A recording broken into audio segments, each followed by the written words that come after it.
ladies and gents, welcome back to yet another ASMR horror session. Alright. Today I'm gonna read you a story. And you'll notice I'm not putting on any of the normal ASMR background noise because this story, I think, deserves your full attention. You ready? This is a story about SCP-106, a Keter-class SCP that is colloquially known as the Old Man. There's no physical interaction allowed with SCP-106 at any time. All physical interaction must be approved by no less than 2/3 vote from O5 Command. Any such interaction must be undertaken in AR2 maximum security sites after a general non-essential staff evacuation. All staff are to remain at least 60 meters away from the containment cell at all times, except in the event of breach events. SCP-106 is to be contained in a sealed container comprised of lead-lined steel. The container will be sealed within 40 layers of identical material, each layer separated by no less than 36 centimeters of empty space. Support struts between the layers are to be randomly spaced. The container is to remain suspended no less than 60 centimeters, from any surface by ELO-IID electromagnetic supports. Secondary containment area is to be comprised of 16 spherical cells, each cell filled with various fluids and a random assembly of surfaces and supports. Secondary containment is to be fitted with light systems capable of flooding the entire assembly with no less than 80,000 lumens of light instantly, with no direct human involvement. Both containment areas are to remain under 24 hours surveillance. Any corrosion observed on any containment cell surfaces, staff members, or other site locations within 200 meters of SCP-106 are to be reported to site security immediately. Any objects or personnel lost to SCP-106 are to be deemed missing or killed in action. No recovery attempts are to be made under any circumstances. It seems there's some natural thunder tonight.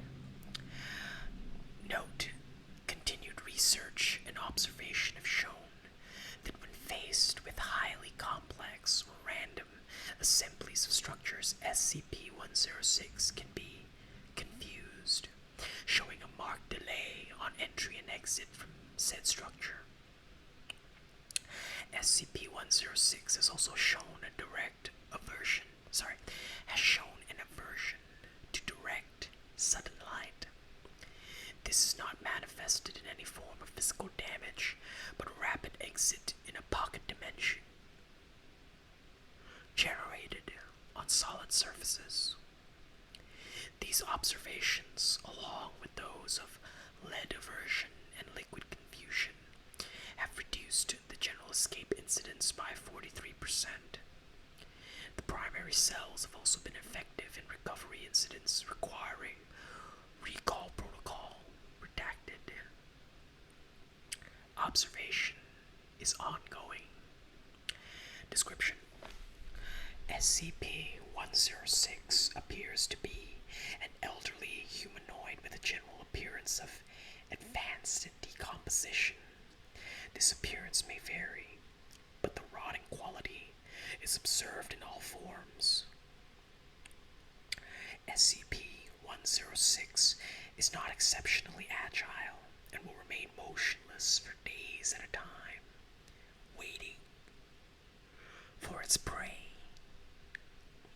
SCP-106 is also capable of scaling any vertical surface and can remain suspended upside down indefinitely. When attacking, SCP-106 will attempt to incapacitate incapacitate prey by damaging major muscle organs, muscle groups, or tendons, then pull the disabled prey into its pocket dimension. SCP-106 appears to prefer human prey items in the 10 to 25 years of age bracket. SCP-106 causes a corrosion effect on all solid matter it touches, engaging a physical breakdown in materials several seconds after contact. This is observed as rusting, rotting, and cracking of materials, and the creation of a black, mucus-like substance similar to the material coating SCP-106. This effect is particularly detrimental to living tissues and is assumed to be a pre-digestion action. Corrosion continues for 6 hours after contact, after which the effect appears to burn out.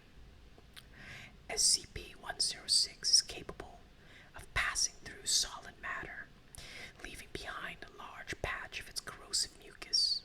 SCP-106 is able to vanish inside solid matter, entering what is assumed to be a form of a pocket dimension. SCP-106 is then able to exit this dimension from any point connected to the initial entry point. For example, entering the inner wall of a room and exiting from the outer wall, or entering a wall and exiting from the ceiling. It is unknown if this is the point of origin for SCP-106 or simply a layer created by SCP-106. Limited observation of this pocket dimension has shown it to be comprised mostly of halls and rooms with data expunged entry. This activity can continue for days, with some subjected individuals being released for the express purpose of hunting, recapture, data expunged. Due to the exceedingly difficult to contain nature of SCP-106, SCP is to be reviewed every 3 months or during a post-breach incident.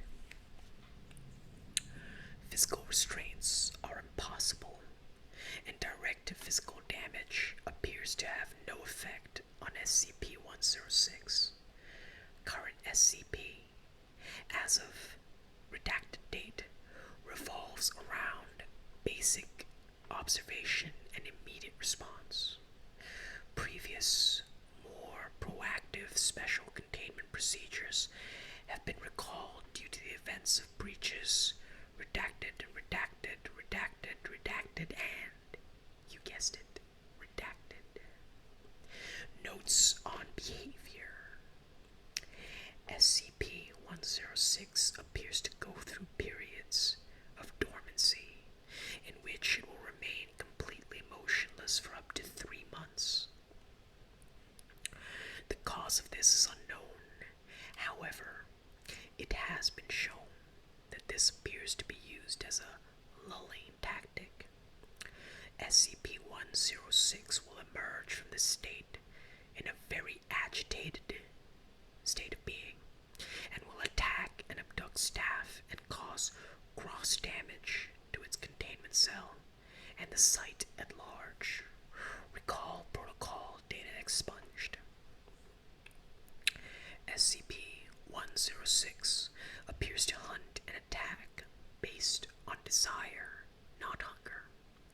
SCP-106 will attack and collect multiple prey items during a hunting behavior event, keeping many alive in the pocket dimension for extended periods of time.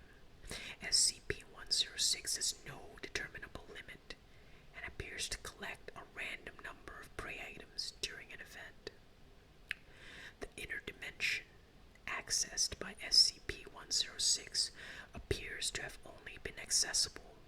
SCP-106, recording and transmission devices have been shown to still operate inside this dimension.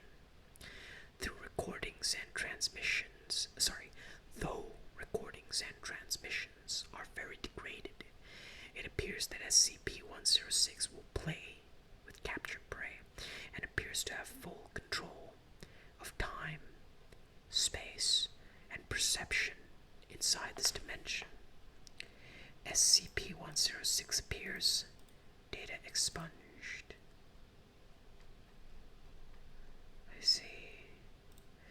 It does say data expunged, but there are some larger stories that I might be able to read at a later date at a safer time for you. Anyway, let's carry on. Recall protocol. In the event of a breach by SCP-106, a human within the 10 to 25 years of age bracket will be prepared for recall, with the compromised containment cell being replaced and restored for use. When the cell is ready, the lure subject will be injured, preferably via the breakage of a long bone such as the femur, or the severing of a major tendon such as the Achilles tendon.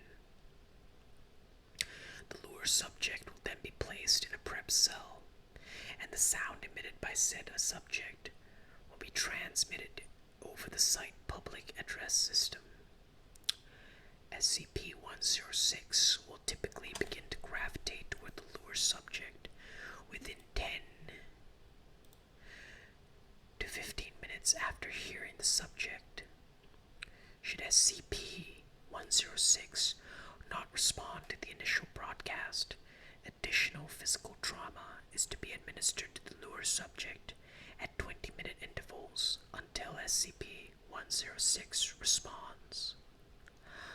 Multiple lure subjects may be used in the case of major breach events. SCP-106 will typically enter a dormant state after finishing with a lure subject.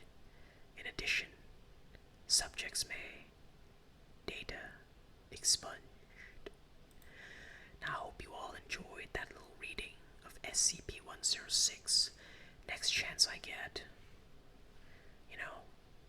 I'll find and read those other stories for you. As always, stay safe. Don't forget to like, share, and subscribe for more of my late night horror ASMR. And if you got some spare change, well, tips are appreciated.